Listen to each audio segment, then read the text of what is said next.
Assalamu alaikum ji, welcome to psychology.com. We are back with our first lesson, Introduction to Psychology. Without wasting time, बहुत simpler words में मैं आपको बताऊंगी about psychology कि psychology basically है क्या। अच्छा, सबसे पहले हम देख लेते हैं कि प्रीवियसली साइकोलॉजी क्या थी। Psychology itself was nothing before, ठीक है। ये फ़िलासफ़ी ही थी। आपने सोक्रेटिस, अरिस्टोटल और प्लाटो का नाम सुना होगा। तो ये लोग थे हु वर ग्रेट फ़िलासफ़र, जिन्होंने बहुत ज़्यादा कंट्रीब्यूशंस की टुवर्ड्स प्रेजेंटिंग आवर नॉलेज, ठीक है, एक कम्प्लेक्स जो है वो साइंस को। तो पहले ये कहते थे कि साइकोलॉजी जो है ये एक सोल से रिलेटेड थिंग है, ठीक है। वो कहते थे कि इंसान जो भी करता है it is also due to it all is due to his soul, ठीक है। और खुदा न खास्ता अगर किसी के साथ कोई मेंटल इश्यूज़ हो जाते थे या कोई इंसैनिटी हो जाती थी, वो कहते थे कि सोल इम्प्योर हो गई जिसकी वजह से इश्यूज़ हो रहे हैं। तो वो उस वक्त के लिहाज से कुछ ऐसे इलाज, कुछ ऐसे हीले, कुछ ऐसी ट्रीटमेंट्स, कुछ ऐसी मैनेजमेंट्स उस दौर में थी जिसकी बेस पे जो है वो हम लोग जिसकी बेस पे वो लोग ट्रीटमेंट्स करते थे लाइक उस बंदे को बेहतर बनाने के लिए। अब हम नेक्स्ट आते हैं मॉडर्न डेफिनेशन की तरफ। मॉडर्न डेफिनेशन को अगर हम देखें ना कि साइकोलॉजी की क्या है, तो basically it's a science of mental processes and behaviour that helps an individual to know, understand and measure himself and others through controlled observations, particularly in a valid and reliable manner, to modify and control his own and others' behavior for the betterment, for the better adjustments to achieve in life. Okay अब इसका क्या मतलब है? इसका मतलब ये है कि ये एक ऐसी साइंस है जो कि मेंटल प्रोसेसेस और बिहेवियर को स्टडी करती है। इससे क्या मदद मिलती है हमें? मेंटल प्रोसेसेस क्या है?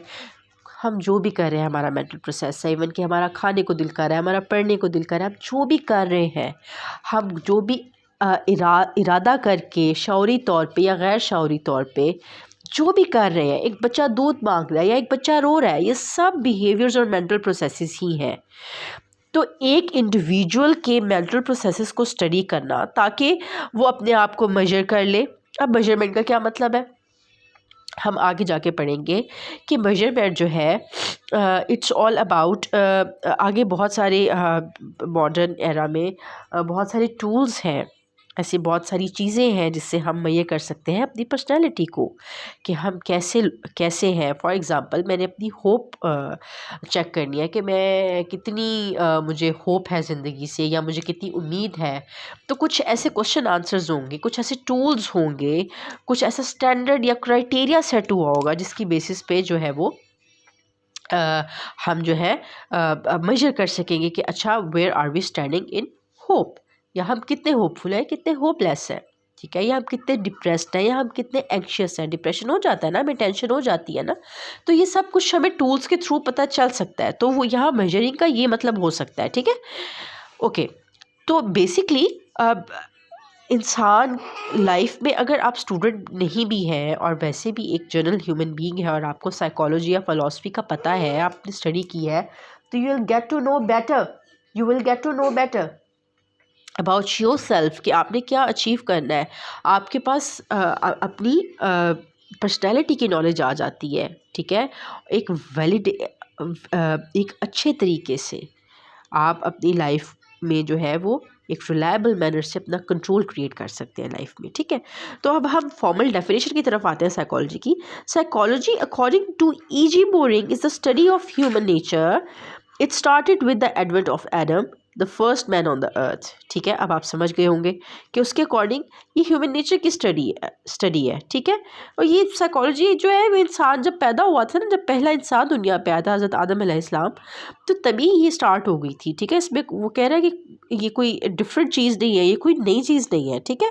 Who looked at himself at the world around with curiosity and bow many questions of what, how and why.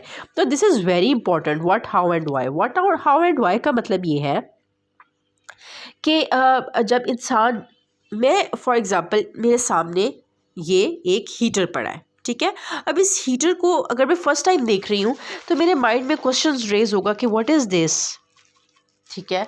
या अगर मैं एक सीनरी को देख रही हूँ या एक बुक को कुछ भी देख रही हूँ तो एक माइंड में क्वेश्चंस रेज होते हैं।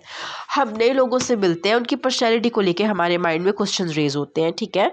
तो psychology is all about that, ठीक है। इसमें कोई डिफरेंट चीज़ नहीं है। तो वो कहते हैं कि जब पहला इंसान दुनिया पे उतरा था और उसने अपने इर्द गिर्द देखा था कि मैं कौन हूँ, ये क्या है, मैं कहाँ हूँ, तो साइकोलॉजी तो तब से स्टार्ट हो गई थी, क्योंकि साइकोलॉजी इसी चीज़ का नॉलेज है, ठीक है। अच्छा, अब प्रॉपरली अगर हम इसको देखें तो फॉलोइंग डेफिनेशन बनती है। Psychology as a science of soul, psychology as a science of mind, psychology as a science of consciousness, psychology as a science of behaviour. अब हम इन सबको पढ़ते हैं, ठीक है, डिटेल में। लाइक हम इसको as a proper scientific discipline के तौर पे पढ़ते हैं, ठीक है। Okay, psychology as a science of soul was the first definition made by Greek philosophers like Socrates, Plato, and Aristotle, and continued to be accepted by Muslim philosophers till Renaissance. मैंने आपको previously बताया कि Renaissance पहले जो बिल्कुल हम अगर old era में चले जाएं तो उसमें साइकोलॉजी को जो है वो साइंस ऑफ सोल माना जाता था। वो समझते थे कि it's all matter of soul, ठीक है, जो कि आपकी सोल जो भी आप जो भी करते हैं इट अफेक्ट्स योर सोल, और जो भी आपकी सोल से ही रिलेटेड सब कुछ है वो केमिकल प्रोसीजर्स को या न्यूरोट्रांसमीटर्स को या जो आपके ब्रेन का जो भी फंक्शन है वो उसको नहीं जानते थे, वो नहीं मानते थे, ठीक है। उस वक्त इतना नॉलेज नहीं था। मुस्लिम फ़िलासफ़र्स आए थे, उन्होंने तो इस चीज़ को एक्सेप्ट किया था, लेकिन फिर 17th सेंचुरी में डिस्कार्ट्स, ठीक है, और हॉब्स, ये 17th सेंचुरी में आए थे जिन्होंने इस कॉन्सेप्ट को रिजेक्ट किया था, क्योंकि वो कहते थे कि soul is a material, this is pen ना, this is made of plastic, ये किसी मटेरियल से बना हुआ है, ठीक है। वो कहते थे सोल इज़ मटेरियल, कोई मटेरियल नहीं है सोल का, हमें नज़र तो आती ही नहीं है, हम कैसे कह सकते हैं कि ये वर्क करती है। सोल इज़ इनविजिबल, ये पेन प्लास्टिक का बना हुआ मुझे नज़र आ रहा है, ठीक है। वो कहते हैं कि सोल इनविजिबल नहीं है, किसी ऐसे मैटर से नहीं बनी हुई जो कि विजिबल हो। Soul can not be observed and studied objectively in laboratory. वो कहते हैं सोल कोई ऐसी चीज़ नहीं है जिसको हम स्पेसिफिकली किसी लेबोरेटरी में स्टडी कर सकें या ऑब्जर्व कर सकें, ठीक है। Soul is eternal and immortal and survives even after death. अब हमें इस कॉन्सेप्ट का बहुत अच्छे तरीके से पता है कि जब मरने के बाद इंसान की रूह परवास कर जाती है, किसी और दुनिया में चली जाती है। वो कहते हैं कि इसका इस ज़िंदगी से कोई ताल्लुक़ नहीं है, लाइक मटीरियलिज्म से कोई ताल्लुक़ नहीं है। हम इसको स्टडी नहीं कर सकते लेबॉर्ट्री में, हम इस पर एक्सपेरिमेंट्स नहीं कर सकते, जबकि साइंस जो है वो एक्सपेरिमेंटेशन ऑब्जर्वेशन मांगती है, ठीक है, स्पेकुलेशन मांगती है साइंस। तो उन्होंने कहा कि हम इस पे कोई एक्सपेरिमेंट्स नहीं कर सकते, हम इसको स्टडी ही नहीं कर सकते, तो हम किस तरह से इसको मान सकते हैं, ठीक है। Okay, psychology is a science of mind was also rejected because, like soul, mind is immaterial, mind is visible, mind and private, mind cannot be observed objectively, and mind cannot be experimented. हम soul की तो बात कर रहे हैं, रूह की, लेकिन एक माइंड जो है, ब्रेन तो विजिबल है, ब्रेन को आप स्टडी कर सकते हैं, लेकिन माइंड को आप कैसे स्टडी करेंगे? हमें क्या पता माइंड क्या चीज़ है, हमें क्या पता। बिल्कुल सिमिलर टू सोल, ठीक है। हम कहते हैं ना हमारी माइंड में ये बात आ गई, हमने ये सोचा, तो वो कहते थे कि माइंड की कोई एग्जिस्टेंस नहीं है, ठीक है, उसको एक्सपेरिमेंट नहीं किया जा सकता। ओके, उन्होंने विलियम वर्न और ईबी टचनर, अच्छा ये बहुत इम्पोर्टेंट है नेम्स जो कि आपको पता होना चाहिए, जो कि सारी ज़िंदगी यूज़ होंगे, कि विलियम वर्न की आगे से कॉन्सेप्ट्स आएंगे। आप लोग प्लीज़ इसको इन नेम्स को याद रखिएगा, विलियम वर्न एंड ईबी टिचनर, इनका आगे से एक कॉन्सेप्ट आएगा स्ट्रक्चरलिज्म का, and you will get to know better about them. Use the term mental processes for sensing, perceiving, thinking, feeling and remembering. अब देखिए, सेंस, ये हीटर है, ठीक है, अगर मैं इसको हाथ लगाती हूँ ना तो मुझे गर्म महसूस होगा, मेरा हाथ जल जाएगा, ये एक सेंस है। मेरे पीछे बच्चे कार्टून्स देख रहे हैं, मुझे उसकी आवाज़ आ रही है, ये मेरी एक सेंस है, ठीक है। मैं आपके साथ आपको लेक्चर दे रही हूँ, बोल रही हूँ, आप सुन रहे हैं, आप समझ रहे हैं, या आपकी परसेप्शन है, आप परसीव कर रहे हैं। आप मेरी आवाज़ से बहुत कुछ परसीव कर रहे होंगे, आप मेरे बोलने के अंदाज से बहुत कुछ परसीव कर रहे होंगे, इसको परसेप्शन कहते हैं। आपने बहुत सारे अंदाज़े लगा लिए होंगे कि ये मैडम कैसी है, ठीक है, ये स्क्रीन क्वालिटी कैसी है या साउंड क्वालिटी कैसी है। सब चीज़ों से आप मेरी शख्सियत के अबाउट जो है वो एक अंदाज़ा लगा रहे हैं। ये एक परसेप्शन है, थिंकिंग। परसेप्शन के बाद आपने कुछ सोचा होगा कि इज़ शी एलिजिबल, ये पढ़ा भी पाएंगी आगे से, या मुझे समझ नहीं आ रही, या समझ आ रही है, हाँ या सो है, ठीक है। ठीक है, तो ये सब आपकी थिंकिंग है, फीलिंग। फिर आप फील कैसा कर सकते हैं, हो सकता है आप में से कुछ मेरी बातों से, मेरे लेक्चर से बोर हो रहे हो, आपको लग रहा हो कि नहीं ये इतना सफिशेंट नॉलेज नहीं दे रही, ठीक है। हो सकता है आप में से कुछ फील कर रहे हो कि ये बहुत तेज़ पढ़ा रही है, हो सकता है कुछ फील कर रहे हो कि यार बहुत स्लो है, ठीक है। अभी तक इतने में तो जो है वो एक पूरे लेक्चर का सॉरी पूरे चैप्टर का ये एक व्यू भी दे सकती थी, जबकि ये तो ऊपर से एक चीज़ पढ़ाने लगी। तो ये सब चीज़ें जो हमारे माइंड में आती है ना, या हम रिमेंबर करते हैं, हमारी यादें होती हैं बचपन की, या हम मुझे याद है मैंने ये काम करना है, ये करना है, या मैंने ये किया था। It all is included in mental process. देखिए ना, एक मेंटल प्रोसेस ही हो गया ना, आप समझ रहे हैं कि ये एक प्रोसेस है जिसको हम मेंटल प्रोसेस कहेंगे। In order to understand human actions he use the method introspection to take introspective reports of the subjects in connection with their sensory experiences. The one conducted experiments in first laboratory in 1979, yet it was not final. उन्होंने कहा कि in human actions को understand करने के लिए ना उसने introspection का मेथड यूज़ किया। इंट्रोस्पेक्शन कहते हैं अंदर खुद के झांकने को, ताकि वो रिपोर्ट बना सके। हिज सब्जेक्ट्स कहेंगे, फॉर एग्जांपल अगर वो मुझे स्टडी कर रहा था तो मैं उसका सब्जेक्ट हूँ। अगर आप किसी को एक्सपेरिमेंट किसी के बारे में करेंगे या उसको पढ़ेंगे तो वो उसका सब्जेक्ट होगा, ठीक है जी।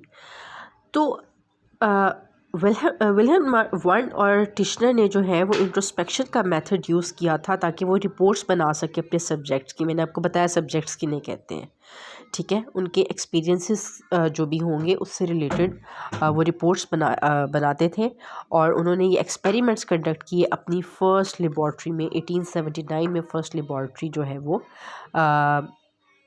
उन्होंने डेवलप की थी और इसमें एक्सपेरिमेंट्स कंडक्ट किए थे। इनके बारे में बहुत डिटेल्स पढ़ी हैं, इनके बारे में बहुत नोट्स पढ़े हैं। जो तो FA BA के स्टूडेंट्स हैं उनके लिए इनफ है, लेकिन जो BS ऑनर्स के स्टूडेंट्स होंगे उनके लिए बहुत जो है वो कम्प्रिहेंसिव नोट्स मेरे पास पड़े हैं, जो कि मेरा लैपटॉप अभी अवेलेबल नहीं है, जिस पे बहुत कम्प्रिहेंसिवली एक चीज़ को एज नोट्स मैंने बना के रखा हुआ है, और वो मैं आपकी उस पर मैं डिटेल वीडियोस देती जाऊंगी, ठीक है। इस तरह से वीडियोस बहुत लंबी होती जाएंगी, लेकिन मैं एक एक टॉपिक पे बहुत उन टॉपिक्स को, ये तो हो जाएंगे शॉर्ट फॉर्म में भी, लेकिन हर टॉपिक को इन डिटेल भी जो है वो डिस्कस किया जाएगा, ठीक है। तो अब तक हमने क्या पढ़ा? अब तक हमने पढ़ा कि साइकोलॉजी जो बेसिकली फ़िलासफ़ी से एमर्ज हुई है, और पहले इसको हम जो है वो स्टडी ऑफ सोल कहा करते थे, लेकिन मॉडर्न साइकोलॉजी जो है वो बात करती है अबाउट मेंटल प्रोसेसेस की। और जो मॉडर्न साइकोलॉजी है वो बात करती है, जैसे E.G. बोरिंग ने कहा कि ये स्टडी है ऑफ ह्यूमन नेचर की, ठीक है। और उन्होंने कहा कि ये बेसिकली 4 इसकी डायमेंशंस हैं जिस पे साइकोलॉजी को हम डिफ़ाइन कर सकते हैं: सोल, माइंड, कॉन्शियसनेस और बिहेवियर। सोल रिजेक्ट हो गई, ठीक है। डिस्कार्ड्स और होब्स ने उसको रिजेक्ट किया कि वो इमेटीरियल है, इनविजिबल है। सिमिलरली साइंस ऑफ माइंड के तौर पे भी रिजेक्ट हो गई, हालांकि वंड ने और टिश्नर ने जो है वो फिर इसको लेटर ऑन मेंटल प्रोसेस का नाम दिया क्योंकि उसने कहा कि हम फील करते हैं, हम परसीव करते हैं, हम थिंक करते हैं, हम रिमेंबर करते हैं। उन्होंने कहा कि एक मेंटल प्रोसेसेस है, हम इसको स्टडी करेंगे। फिर उन्होंने इंट्रोस्पेक्शन के मेथड के थ्रू उसको स्टडी किया लेबॉर्ट्री में। जो पहली लिप्जिग यूनिवर्सिटी में जो लेबॉर्ट्री बनी थी 1879 में, उसमें इसको स्टडी किया। ठीक है, अब तक हमने ये पढ़ा। नेक्स्ट हम क्योंकि वीडियो बहुत लंबी हो गई है, नेक्स्ट हम psychology as a science of consciousness, psychology as a science of behaviour हम पढ़ेंगे। इसका हम छोटा सा एक ओवरव्यू ले लेते हैं। बोरिंग ने जो है वो ह्यूमन नेचर की बात की थी। उसके बाद इसको हम डिफ़ाइन कर सकते हैं psychology as a science of soul, जिसमें इमटेरियल और जो जिसमें डिस्कार्ट्स ने और होब्स ने जो है बात की थी। क्योंकि आप ऐसे छोटे छोटे नोट्स बना लें ना तो आपको पेपर्स में बहुत आसानी होती है। ठीक है, तो डिस्कार्ट्स ने और होप्स ने जो है वो बात की थी अबाउट द इनविजिबिलिटी। उन्होंने कहा नहीं जी, कोई लॉजिक नहीं बनती, सोल क्या चीज़ है, ये तो अगले जहान जाने वाली चीज़ है, ये तो हमें नज़र नहीं आती, हम इसको स्टडी ही नहीं कर सकते। सिमिलरली माइंड पे भी जो है वो वर्न ने और टिश्नर ने क्वेश्चंस उठाए थे और फिर दे वर्कड ऑन दिस। ठीक है, और फिर उन्होंने जो है प्रॉपर इसके ऊपर एक्सपेरिमेंटेशन की। उन्होंने मेंटल प्रोसेस का वर्ड उन्होंने इंट्रोड्यूस कराया। फिर आगे जेम्स और डेवे ने जो है कॉन्शियसनेस और बिहेवियर के बारे में जेम्स वाटसन ने जीबी वाटसन ने जो है वो किया था, कंसल्ट किया था। ओवर्ट और कोवर्ट बिहेवियर्स का बताया था विलियम जेम्स ने, जेबी वाटसन ने। ठीक है, ये हम नेक्स्ट सारा पढ़ेंगे कि वाटसोनियन एक्सट्रीमिस्टिक अप्रोच क्या है, साइको एनालिस्ट कौन थे, वर्दीमियर कौन थे। ठीक है, यहाँ पे मैं आपको एक नेक्स्ट लेसन में इस पे डायरेक्ट जाने की बजाय थोड़ा सा साइंस ऑफ कॉन्शियसनेस को साइंस ऑफ जो टिश्नर ने मेंटल प्रोसेसेस बताए थे और जो जेम्स ने जो भी बातें की थी, इनके बारे में थोड़ा सा इन डेप्थ ले जाना चाहूँगी, so that you people may be able to जो कि आगे ऑनर्स के स्टूडेंट्स हैं या जो इसकी इन डेप्थ में जाना चाहते हैं, वरना ये बहुत जल्दी जल्दी हो जाएगा। ठीक है, मुझे अपनी दुआ में याद रखिएगा और suggestions are welcome. Apart from के क्वालिटी वीडियो की अच्छी नहीं है और वॉइस लाइट क्वालिटी अच्छी नहीं है, इंशाल्लाह I am working on it. और अभी आपको कुछ लेक्चर ऐसे ही बर्दाश्त करने पड़ेंगे। ठीक है, इंशाल्लाह मैं इसमें वेरिएशंस लाऊंगी। हो सकता है मैं बोर्ड का इस्तेमाल करूं, हो सकता है जो भी मतलब इसमें वीडियो को बेहतर करने के लिए जो भी मुझसे हो पाएगा, इंशाल्लाह I will do my level best. और अपनी रिसोर्सेज में रहते हुए और कोई सजेशंस, कोई क्वेश्चंस और कोई भी आप टॉपिक कवर करवाना चाहें तो मैं उसके ऊपर ज़रूर इंशाल्लाह उसको कवर करूँगी।